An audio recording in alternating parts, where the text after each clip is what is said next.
আমার শ্বশুরবাড়ির এলাকার রাস্তা খুবই বিচ্ছিরি রাস্তা, এরকম বাজে রাস্তা আমার জীবনেও দেখি নাই। বাজে রাস্তা যদি কারো এলাকায় থাকে কমেন্ট করে জানাবেন অবশ্যই।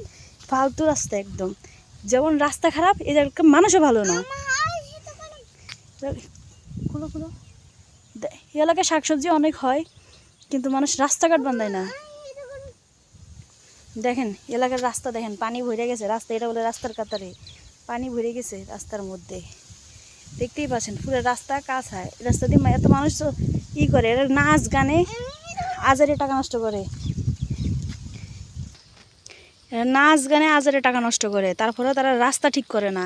বস্তি ওরা, জঙ্গল, সিঙ্গা ঘাসের চোর এলাকা। এটা এই এলাকার মানুষ হচ্ছে ভালো না। করইতলা সাকিব মেম্বারের রাস্তা সবচেয়ে খারাপ এলাকার মানুষ হচ্ছে ঢাকা শহরের মধ্যে এই এলাকার মানুষ সবচেয়ে খারাপ।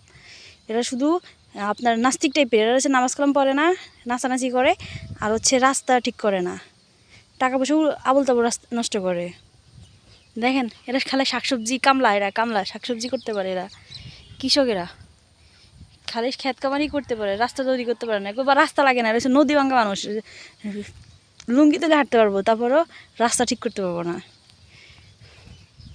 ফালতু এলাকা। দেখেন এই যে সবজি দেখেন, আর রাস্তা দেখেন কি ভালো রাস্তা, এত ভালো রাস্তা আমার জীবন হয় না, যে রিক্সাও গাড়ি কোনো কিছু আসতে যায় না এই রাস্তায়, এত ভালো রাস্তা। যেন দেখতে পাচ্ছেন রাস্তার অবস্থা।